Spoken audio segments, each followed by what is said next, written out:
strategy, if people go and they do follow this and they get the right product, they apply it correctly to the correct surface, and they're following a holistic strategy, how long would it take for them to, and as you say, Ross, that they're on it, how long would it take for them, if they were committed, to see a difference in their flies?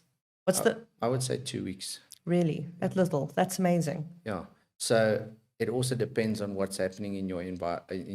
In your area as well, because you get people that just don't not bothered, you know. And I think this is a frustrating point. Like, I know we spoke about it, but you know, if you want your in a property, you need to do your part, because you can't expect the community, and like, even if you know, a lot of people complain because, say, they're situated next to a large stable yard and they blame the stable yard, you know, everyone needs to kind of be part of the solution, you know. So I think that's, if more and more people got together and they followed the same holistic strategy, I think your outcome would logically. No, for sure. And I think one of the biggest thing is, if everybody, and I'm saying this with the biggest respect, just are a little bit more educated about, absolutely, about not that I'm thinking that they're dumb or something. I'm just saying to be more educated about stuff like fly life cycle. How does it work? When to do what? You saying that, you know, we're spending 80% of our resources tackling 20% of that's just such a great visualization for me. That really does.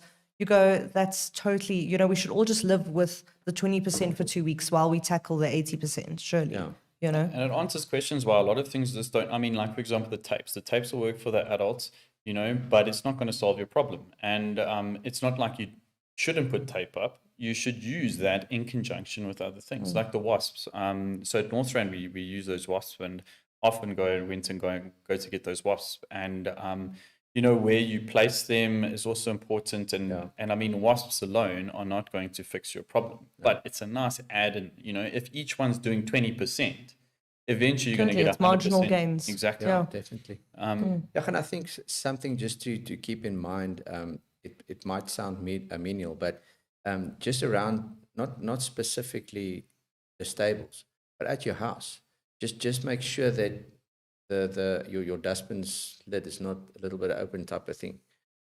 Things like that. Don't have an open dustbin, because you get some places that's got open dustbin and you put all your food and stuff like that in there that you're throwing away. That also attracts.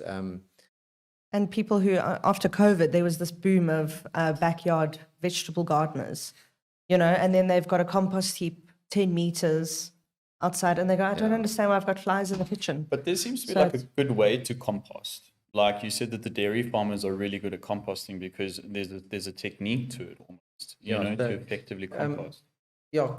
Compost in a certain way, but I think it's more for fly control.